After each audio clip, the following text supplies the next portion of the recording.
Иметь актерское мастерство, потом вокальное мастерство, но тут другой случай, все-таки конкурс, и поэтому в приоритете сегодня будет в первую очередь вокальное мастерство, актерское мастерство, и есть необъяснимый какой-то коннект, они должны покорить сердца. Вот. А знаешь ли ты уже кого-то из участников, может, кого-то видел? Я видел, что вы встречался с казахстанской группой Мецо. Расскажи, слышал ли ты ребят до этого или только недавно познакомились?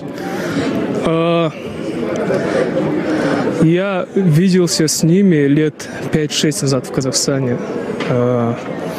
После этого вот только недавно, вот сегодня. Смотри, сегодня конкурсанты исполняют мировой хит. Расскажи, пожалуйста, бывают ли такие случаи, когда конкурсант хорошо поет, но выбрал не ту песню, не конкурсную, можно сказать, или не такую громкую, как остальные? Это может повлиять это как-то на исход ваших оценок? Конечно, конечно. Певец, он должен подбирать правильный материал, хороший репертуар. Это, я считаю, что уже почти что половина успеха. Правильно подобранный материал. Скажи, может ли участник сам подобрать себе материал, или ему должны помогать мэтры эстрады, такие как Александр Вычеревзин, допустим, тоже непосредственно принимает участие в подборе песен, Игорь Яковлевич может какое-то свое внести решение, или же участники должны делать все самостоятельно, чтобы показать членам жюри, что они настоящие артисты и умеют подбирать материал достойный? Ну, кому как. В принципе, в моем случае я, сколько не участвовал на конкурсах, никогда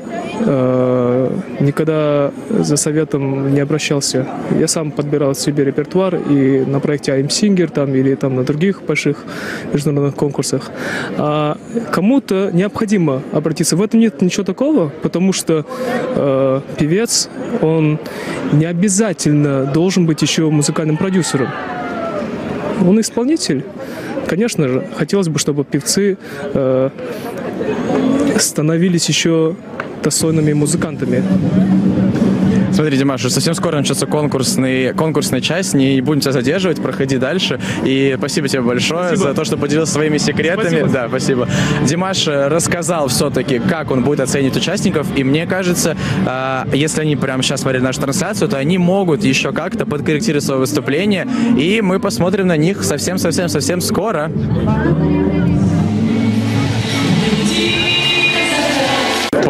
Мецо.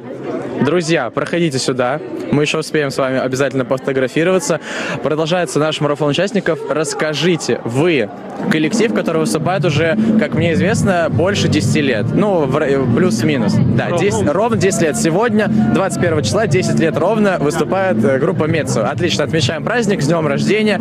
Вот вы волнуетесь перед выходом на сцену? Или для вас за 10 лет уже не бывает таких сцен, перед которыми вы волнуетесь? Не, мы волнуемся всегда, это нормально для артиста. Если артист по каким-то причинам не волнуется, то значит уже он выгорел. Вот. Конечно, опыт у нас большой за эти 10 лет. Большие сцены, малые сцены.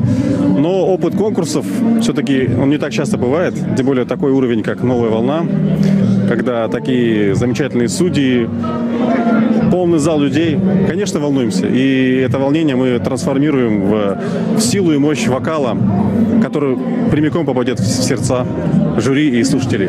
Вот смотрите, мы разговаривали с членами жюри, и многие из них, помимо того, что они ждут от участников в первую очередь вокала, практически все. Но есть члены жюри, не будем называть их имена, которые говорят, что помимо вокала необходима еще харизма, возможно, элементы шоу и какие-то фишечки в каждом из участников, которые привнесут, может быть, чуть больше баллов. Вот расскажите, вы готовы к этому, или же вы стреляете именно вот вокалом, классикой и так далее? Насчет харизмы, я думаю, харизмы у нас хватает.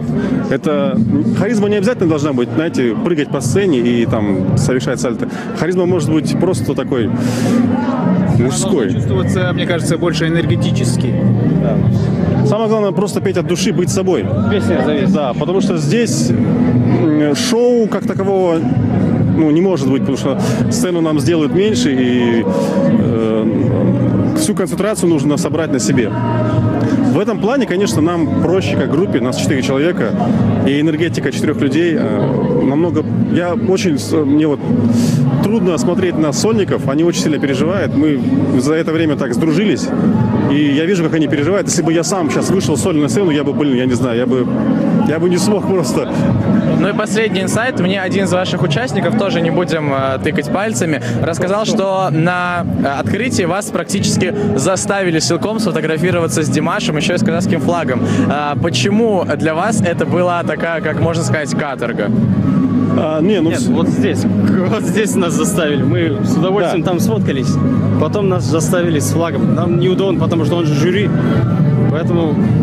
Ну, многие участники знакомы лично с членами жюри, как бы особенно участники из России, из Армении, они знакомы. В этом нет ничего такого. Оценится же в первую очередь ваш профессионализм, а не то, насколько хорошо вы знакомы. Ну, тут просто был такой элемент, знаете, нас поймут только люди из Казахстана. У нас есть такое слово, называется уят, да, когда тебе немножко стыдно за то, что в принципе не должно быть стыдно. Ну вот было немного, потому что мы с этим флагом бегали, знаете, как вот, я сказал, мы как бураты бегаем с этим флагом. Ну вот немножко так, потому что никого не было с флагом, а мы были с флагом. Ну что, друзья, не буду вас сильно тревожить перед выступлением, проходите на фотозону, увидимся обязательно после выступления, поделитесь своими эмоциями. Друзья, это была казахская группа Мецо, которая представляет в этом году Казахстан на новой волне.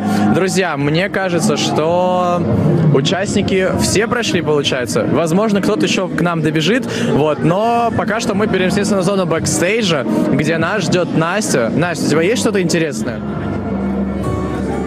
Не забудьте подписаться на наш канал и используй колокольчик, чтобы не пропустить новые видео.